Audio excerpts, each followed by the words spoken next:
All right, everybody, we're here with Derick Hall, second-year defensive end, outside linebacker, edge, whatever you want to call him, from Auburn. Derick, how the first 2 days of camp going for you? It's going really well. The biggest transitions from year one to year two, so knowing what to expect, knowing what's going to come out of these things, just trying to make it through every single practice, taking it one day at a time and getting 1% better, I think is the biggest key. So it's going really, really well. Now, you had your first season. How did that go for you? What did you learn? What did you take into the offseason to improve? Yeah, it was a lot of ups and downs. The league is the league for sure.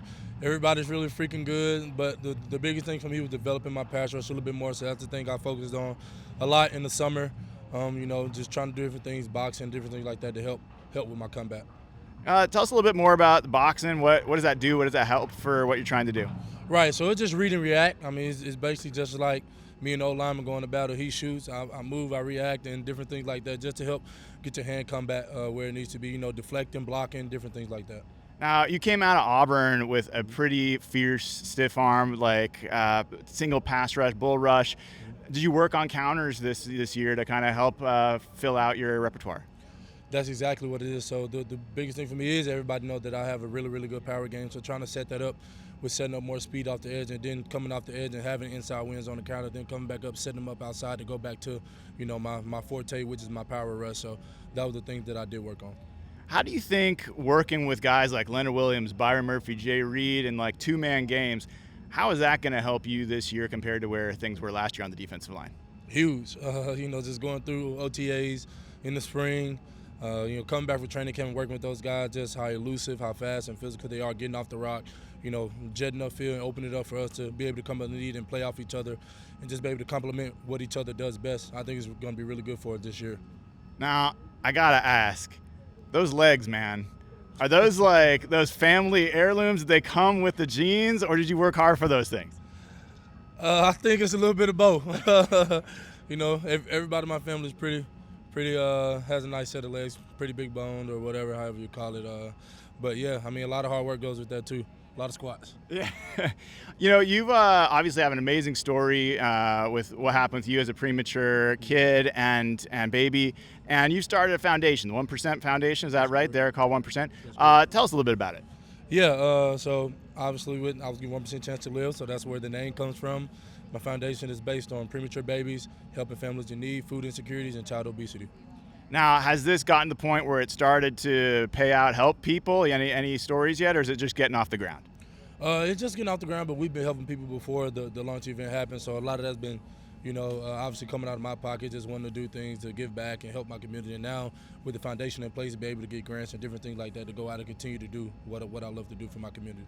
So your mom, Stacy, obviously massive part of your life. How is she involved with this, and what kind of inspiration does she bring for you? Mom runs the show. She's over the foundation.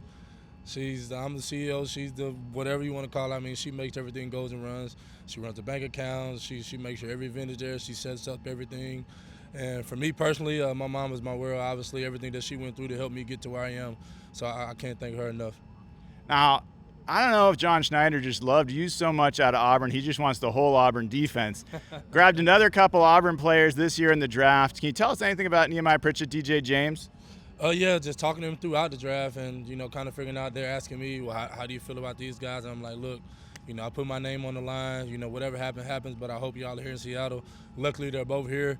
They work really hard. Young corners, still learning and figuring it out. Can't be too hard on them because obviously I was in that same position last year. So just really trying to help them, get them up to speed one day at a time and try to get them to places that I wasn't in year one for myself. Who's caught your eye, offense, defense, just jumped out to you as maybe a player that wasn't here last year or a player that's made a big jump from where they were last year? The whole team. That's what they asked me the same thing on the radio this morning. I think the whole team is just, night and day. The cohesiveness that we had, we hang out more, just the way we're sharpening each other, iron sharpens iron on that field every single day. I think that's the biggest difference. So I think the whole Seattle Seahawks. Now, I mean, when I've watched Mike McDonald's set up on defense and the way that they're doing stations and stuff, it seems like there's a lot of two-man kind of work going on there. I'm curious, who's the defensive coach that you work most with out there on the field? I think we work across, the whole defensive group, obviously besides K. Scott. and those guys on the back end. But we work with Hines, AD, CP. So I mean, it's across the whole front. They all work hand in hand. To try to put everybody in the best position to win. Yeah, can you tell us a little bit about Justin Hines and what he brings to the Seahawks? Yeah, I like Jay Hines. I met with him coming out, obviously, when he was in Chicago, and him being here, having this room for the first time. We're learning together. Him just being able to put down what he feels is best and also getting word and cohesiveness from us. He wants us to win within the scheme but also be our best self.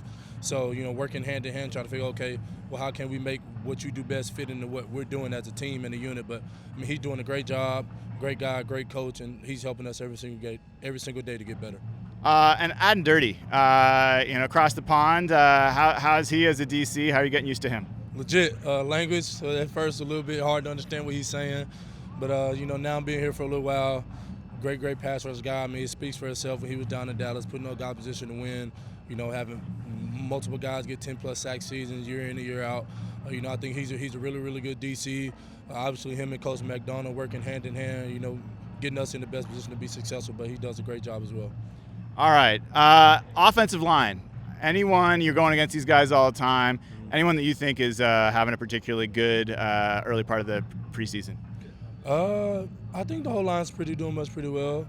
Just having Big George Fant, obviously, he's older, so being able to get the chance to work with him, continue sharpening my iron against Charles, and then mixing up a little bit of stuff, being able to rush inside and different things like that, just going against the whole line. But I think Olu is really having a really good camp so far. All right, Derick, thank you so much. Been great talking to you. Good luck on the season, and looking forward to what comes in year 2. Yes, sir. Thank you for having me. All right. That is Derick Hall, everybody. Thank you.